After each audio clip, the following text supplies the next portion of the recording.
আসসালামু আলাইকুম প্রিয় বন্ধুরা, আপনারা কেমন আছেন? আশা করি সকলে ভালো আছেন। আমিও ভালো আছি। আমি এই মুহূর্তে দিরাশ্রম থেকে ইসালি বাজার যাচ্ছি। ইসালি বাজার যাওয়ার মূল কারণ হলো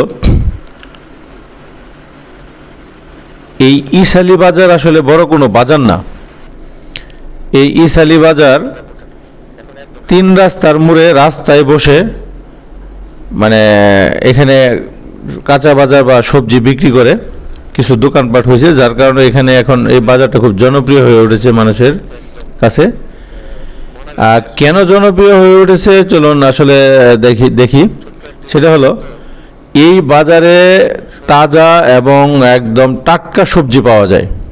গ্রামে যারা চাষাবাদ করে, যার অল্প জায়গা আছে, অল্প যে যতটুকু চাষাবাদ করে তার সিংহভাগ এই বাজারে এনে বিক্রি করে।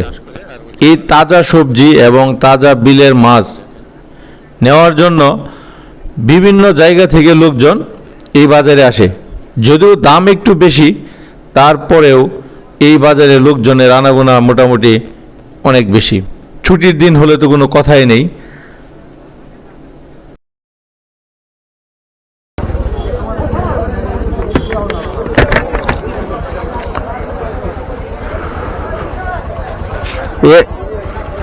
কত করে তেলাপিয়া? 200। এটা কি চাষের তেলাপিয়া? বিলের মাঝখানে চাষ করছেন? একদম 200 নাকি?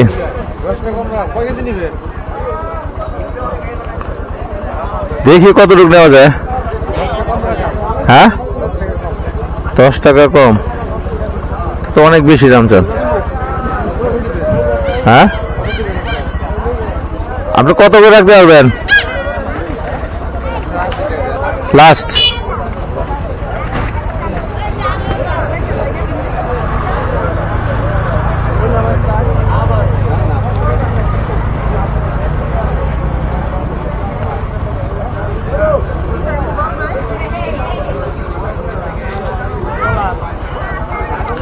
যদিও মাছ আমি এখন কিনবো না, শুধু দামটা জিজ্ঞাসা করলাম। আমার ফ্রিজে অনেক মাছ আছে।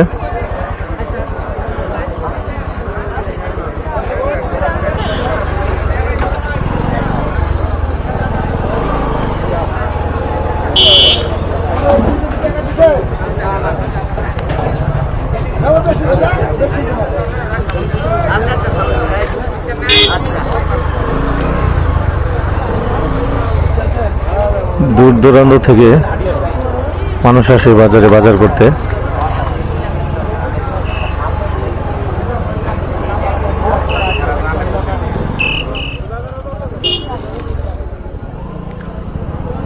কাকু, লাউ কোনটা কত? হ্যাঁ, ওইটা 100 টাকা। মানে একটার কথাই বলতেছি, একটা 100 টাকা।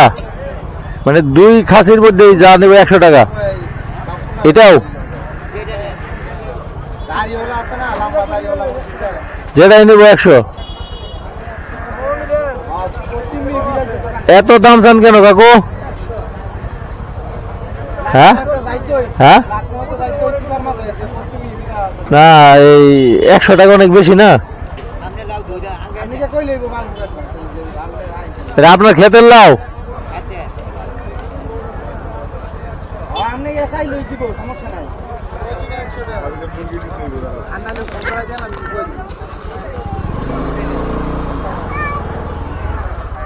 আমি মূলত কেনার জন্য দাম জিজ্ঞাসা করিনি, কারণ আমার ওয়াইফ বাসায় নাই।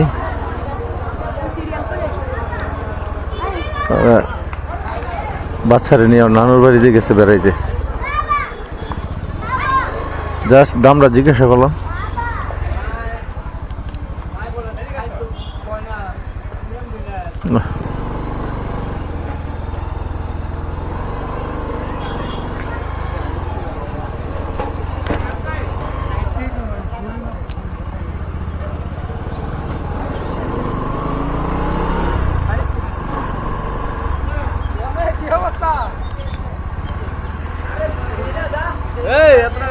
আরে তুই আমার কাছে